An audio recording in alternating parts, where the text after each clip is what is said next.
त्रिपाठी जी, ये सवाल आपके लिए है। असित मोदी व्हाट्सएप पर पूछ रहे हैं, संविधान लेकर चलने वाले राहुल गांधी कहां हैं? क्या उनकी पार्टी के नेताओं के हेट स्पीच संविधान के खिलाफ नहीं है? और सवाल ये भी पूछ रहे हैं लोग कि जो लोग कह रहे हैं कि हम अपने अपने राज्य में नहीं चलाएंगे ये संशोधन, ये बिल जो पास हुआ है, वो तो कांग्रेस के ही राज्य हैं। अब संविधान जेब में है या संविधान पढ़ा भी जाएगा? संविधान शोपीस है या संविधान इस देश की आत्मा है? समझा तो दीजिए। आपको पहली बात बता दूं, जरा मणिपुर पे भी बात कर लीजिए। जो इतने 1.5-2 साल से जो जल रहा है, वहां पर इन लोगों ने क्या किया हुआ है? वहां राष्ट्रपति शासन क्यों नहीं लगता है? और समस्या आपकी यही है। मणिपुर पर कई बार चर्चा हुई है। आज जब बंगाल पर चर्चा होगी तो आप मणिपुर चले जाएंगे, क्योंकि बंगाल पर आप जवाब दे नहीं सकते। उत्तर प्रदेश, मणिपुर, हर जगह पे चर्चा होगी। जवाब दीजिए। एक सेकंड मैं अभी जवाब दूंगा। मणिपुर चल रहा था तो राहुल गांधी चले गए थे। बंगाल जाने की हिम्मत नहीं है क्या? ना संदेश खाली के समय गए, ना आज जवाब देता हूं। क्यों? मैं जवाब देता हूं, बशर्ते कि चीखना चिल्लाना बंद करें, क्योंकि मैंने किसी के बीच में नहीं बोला। कमलाकर जी, मैंने आपका सवाल सुन लिया, आपको जवाब भी सुनना होगा। नाविका जी प्लीज, मैं रिक्वेस्ट कर रहा हूं। बिल्कुल, जवाब दीजिए, जवाब दीजिए। मैं शहजाद जी आपसे बात ही नहीं कर रहा हूं। नाविका जी, मैं जब जवाब देता हूं तब इनकी आवाज ऊंची रहती है, फिर मुझे चीखना पड़ता है। मैं चीखने नहीं आ रहा। मत, आपकी आवाज मैं अपनी आवाज से मैं अपनी प्रॉपरली जवाब दूंगा। अभी उन्होंने पूछा मणिपुर पर क्यों नहीं जवाब देते, आपको पता है। प्लीज मैं रिक्वेस्ट करता हूं, जब तक वो, वरना उनसे बुलवा लीजिए, फिर मुझे मेरी बारी दीजिए जी। मणिपुर में अभी आपको पता है वक्फ बिल पास होने के बाद मणिपुर का 2 सदनों में रेजोल्यूशन आया। राहुल गांधी दोनों सदनों में, एक लोकसभा में और राहुल गांधी के चेले चपाटे दूसरे राज्यसभा में, दोनों सदनों में बैठे नहीं। पूछे राहुल गांधी थे लोकसभा में जब रेजोल्यूशन आया? पूछे उनसे। 2:30 बजे जब मणिपुर की चर्चा आरंभ की गई तब ये थे या नहीं थे? अब मुझे अपनी दूसरी बात कहने दीजिए। नाविका प्लीज, नाविका रिक्वेस्ट, चर्चा में थे, नाविका रिक्वेस्ट कर रहा हूं, मुझे बात करने दीजिए। मैं रिक्वेस्ट कर रहा हूं भारत से, मुझे अपनी पूरी बात प्लीज करने दीजिए। दूसरा पॉइंट, मुझे अपनी बात कहनी। अभी अनुराग भदौरिया दलितों की बात कर रहे थे। आज अनुराग भदौरिया को एक बात पूछिए, अनिल कुमार नामक एक दलित को उत्तर प्रदेश में गोली मारकर मार दिया गया, पर इनके नेता ने एक शब्द नहीं बोला। पता है क्यों? क्योंकि मारने वाले का नाम था दिनेश यादव। दिनेश यादव मारने वाले का नाम है, तो एटा में जो दलित को मारा गया है, मजाल है कि अनुराग भदौरिया के नेता इसमें ट्वीट कर दे। एक बार गलती से किया था ऐसी सिचुएशन में ट्वीट, डिलीट कर दिया ट्वीट इन्होंने, क्योंकि मारने वाला एक जाति से था और मरने वाला दूसरी जाति से था। यह है अनुराग भदौरिया जो यहां पर आकर लेक्चर दे रहे। तीसरी बात मैं इनसे सिर्फ पूछना चाहता हूं, बता दीजिए। अरे भाई सुन लीजिए कि आपने तो करणी सेना को बहुत कुछ बोला। आपने राणा सांगा का आप पे मन में सम्मान नहीं है भदौरिया, ये तो मैंने देख लिया, पर मुझे बताइए कि उनके घर के बाहर तो 2500 पुलिस वाले लग गए मिस्टर रामजीलाल सुमन के।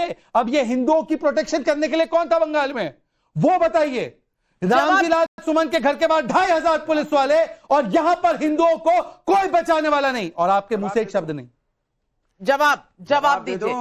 जवाब दे दूं? बोलिए। राणा सांगा का आप मान करते हैं ना? देखिए किस तरह से चीजों को कैसे बांटा जा रहा है। मैंने बोला कि ये देश में एक ही सेना होती है जिसका नाम होता है फौज।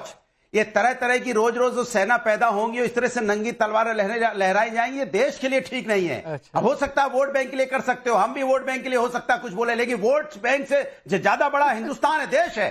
सबसे पहला दिनेश यादव के बारे में कुछ बोलो। जात से भी बड़ा मेरा देश है। दिनेश यादव को कंडेम करो। जब देश की बात होगी, देश में माहौल, अरे देश को छोड़ो, दिनेश पे बोलो। उठाऊंगा तब मैं नहीं सोचूंगा मैं किस जात दिनेश यादव पे बोलो फिर। जिस तरह से जिद्दी क्यों निकल रही? दिनेश यादव पे बोलो ना। पूर्व मुख्यमंत्री को गोली मारने की बात हुई, दिनेश यादव पे बोलो। दलित मारा उसने। कल सुनिए मेरी बात। दिनेश यादव को कंडेम क्यों नहीं कर रहे अखिलेश? किसी भी धर्म का हो, देश से बड़ा कोई नहीं हो सकता। मान्यवर अखिलेश यादव ने दिनेश यादव पर ट्वीट किया है क्या? इस तरह की बातें करके आप वोट बैंक की राजनीति मत कीजिए समाज के अंदर में। दिनेश जिस तरह की यादव पर बातें की जा रही है, अखिलेश क्या जी ने कानून ट्वीट किया है? है? कोई गलती करेगा कानून सजा देगा। कोई नहीं, दिनेश यादव ने किया, बोलो। गलत करेगा सजा मिलेगी। कोई क्या है? भदौरिया, देश की इतनी चिंता है, देश की इतनी चिंता है, तो आपकी पार्टी की नेता है रुचि वीरा, वो कह रही है एक समुदाय को आहत किया गया है, इसलिए ये सब हो रहा है। आने वाले समय में इसके दुष्परिणाम होंगे, और उकसा रही हैं। इन पर भी कुछ बोल दो। आप तो संविधान को मानते हैं ना? उकसा नहीं रही है, उकसा नहीं रही है। भारतीय जनता पार्टी बांटो और राजनीति करो, बांटो और राज करो की नीति अपना रही है, उनका आईना दिखा रही है। अरे धर्म और जाति देखकर आक्रोश प्रकट करते हो। आप राष्ट्र दिनेश यादव पर ट्वीट का अखिलेश जी का करते हो, आप बीजेपी की बात करते हो। पहले तो राष्ट्र की बात करके सत्ता में आए और फिर राष्ट्र छूट गया आपका, फिर धर्म की राजनीति करने लगे। अरे धर्म के लिए हमारे पास साधु संत हैं, महात्मा हैं जो धर्म कर्म कर लेंगे।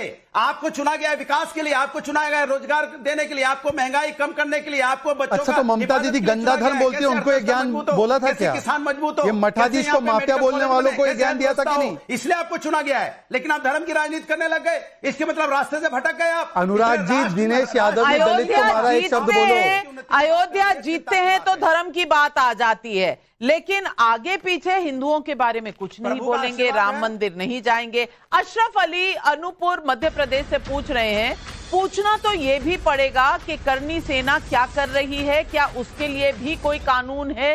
प्रदीप कुमार का हैदराबाद से सवाल है, जब बांग्लादेश में हिंदुओं पर अटैक हो रहा था तो वहां की यूनुस सरकार भी बंगाल सरकार की तरह चुप थी, इसे क्या समझा जाए? सोनी भाई का कनाडा से सवाल है, सिर्फ विपक्ष की सरकारें जिन राज्यों में है वहीं पर इस तरह की हिंसा क्यों हो रही है? शुभंकर जी जवाब दीजिए।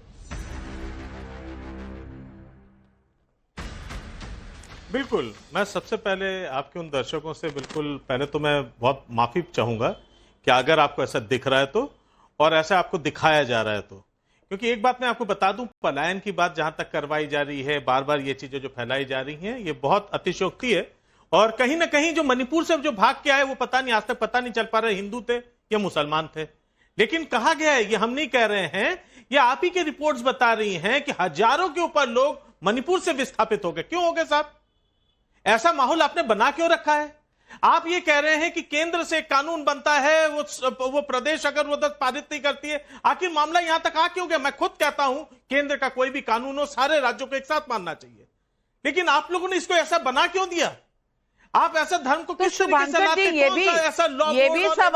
ये भी सवाल पूछ लीजिए, क्योंकि आप बार बार पूछ रहे हैं कि पलायन नहीं हुआ। तो फरहाद हकीम मंत्री हैं, ममता सरकार में मंत्री हैं, मान रहे हैं कि पलायन हुआ, पर कह रहे हैं मुर्शिदाबाद से मालदा गए, इसीलिए इसको ज्यादा तवज्जो मत दीजिए। पलायन हुआ वो खुद मान रहे हैं, लेकिन इन्हें नहीं नजर आ रहा। नाविका जी वो सारे वेकेशन पे गए हैं, वो कह रहे थे कि नहीं हमें तो बहुत बोर हो रहा था मुर्शिदाबाद में, हम थोड़ा वेकेशन करके आए, इसीलिए हम लोगों के घर में, हमारे घर में आग लग गई तो हम वेकेशन के लिए निकले हैं। ये हिंदुओं के ऊपर हो रहे अत्याचार को लीपापोती कर रही है इस मंच पर, और कह रहे हैं कि उनका पलायन नहीं हुआ। ये झूठी न्यूज है। वो महिला बोल रही है कि मुझे बोला गया बलात्कार कर देंगे आपका, और ये बोल रहे हैं कि हुआ नहीं। मणिपुर वाले घर पे लोग सामान भर भर के निकल रहे हैं, ये तस्वीरें हैं, हमारी रिपोर्टर वहां से रिपोर्ट कर रही है। लेकिन वो कहते हैं ना कि जब आपने आंखों पर पट्टी ही लगा ली तो आपको कुछ कैसे दिखेगा। सुलोचना देवी का धनबाद से सवाल है, दलितों और आदिवासियों की आवाज बनने वाले तथाकथित नेता मुर्शिदाबाद कब जाएंगे? महेंद्र हरित का कैथल हरियाणा से सवाल है, यदि सीएम ममता जी स्थिति को संभाल नहीं सकती तो क्या केंद्र सरकार को बंगाल में राष्ट्रपति शासन नहीं लगा देना चाहिए? नरेश चौहान नीमराना राजस्थान से पूछ रहे हैं, यूपी में क्षत्रिय समाज को इतिहास सिखाने वाले, जाति के नाम पर लड़ाने वाले क्या बंगाल के पलायन करते दलितों पर कुछ ज्ञान देना चाहेंगे? कोई ज्ञान क्यों नहीं दे रहा? किसी को बंगाल क्यों नहीं नजर आ रहा? मुर्शिदाबाद क्यों नहीं नजर आ रहा? नजर आ रहा है तो यूपी नजर आ रहा है, मणिपुर नजर आ रहा है, लेकिन मुर्शिदाबाद अवॉइड कर रहे हैं, क्यों? आज जब हम यहाँ पर बैठकर चर्चा कर रहे हैं नाविका जी, तब 500 परिवार ऐसे हैं जो कि रो रहे हैं बंगाल में बैठकर। मुर्शिदाबाद से मालदा चले गए हैं, खाने के लिए रोटी नहीं है, पीने के लिए पानी नहीं है, आज रात को घरों में उन्हें आराम से सोना था, आज सड़कों पर बैठे हुए हैं। ये अफसोस की बात है। और कहने वाले ये कह रहे हैं बंगाल से बंगाल तो गए हैं, इनके लिए पलायन तब होगा कि पूरा कश्मीर जब खाली हो जाएगा हिंदुओं से, तब मानेंगे पलायन हुआ है। पूरा बंगाल जब खाली हो जाएगा हिंदुओं से, तब मानेंगे पलायन हुआ है। फिर ये कहेंगे भारत से भारत तो गए हैं, फिर इनके लिए पलायन का अर्थ होगा कि यहाँ पर आतंकवादियों का कब्जा हो जाए और सारे हिंदू, सारे सनातनी जिनके नाम पर यह हिंदुस्तान है, जिस भरत भूमि का नाम भारत के नाम है, वो समाप्त हो जाएगी वो संस्कृति, तब उसे पलायन मानेंगे। लेकिन याद रखिएगा, यह स्थिति अब नहीं आने वाली है। आपने पहले 15 मिनट की धमकी दी थी, फिर समझ में आया 15 मिनट से काम नहीं चला तो 1 घंटे की धमकी दी, लेकिन तुम्हारा एक पूरा जीवन भी निकल जाएगा। अब अखंड भारत बनेगा, भारत का विभाजन नहीं होगा। 2047 तक भारत विकसित भारत बनेगा। ममता बनर्जी की पॉलिसी नहीं चलेगी। हुम्बा हुम्बा रुम्बा डुम्बा बम्बा बम्बा ईना चोलबे दीदी कि दुर्गा पूजा आप नहीं मनाने देंगी। ये नहीं चलेगा कि कट्टरपंथी मुसलमानों को खुश करने के लिए आप उनकी सभा में हिंदुओं को काफिर कहें और कहे अल्लाह हमें जीत देगा। ये भड़काने भड़कने वाला काम अब नहीं चलेगा। अब आपको सावधान हो जाना चाहिए। बहुत से सवाल उठ रहे हैं और आज सोशल मीडिया पर हमने एक सर्वे किया। सोशल मीडिया पर हमने सवाल पूछा और ये सवाल हम रोज पूछते हैं जानने के लिए कि देश के जनता क्या सोच रही है। क्या वक्फ कानून के विरोध के नाम पर हिंदुओं के खिलाफ मुर्शिदाबाद की हिंसा प्रायोजित है? हाँ कहने वाले 93% लोग, नहीं कहने वाले 5%, कह नहीं सकते 2%। 93% लोग कहते हैं ये प्रायोजित है। ये आंखें खोल देने वाली, चौंधिया देने वाले सर्वे सामने आया है कि लोगों से कुछ छुपा नहीं है, जनता सब जानती है। और यही सवाल पुष्पक जोशी भी पूछ रहे हैं कि बंगाल में आपकी सरकार अगर राष्ट्रपति शासन नहीं लगा सकती शहजाद भाई, तो कम से कम लॉ एंड ऑर्डर तो अपने अधीन कर लीजिए।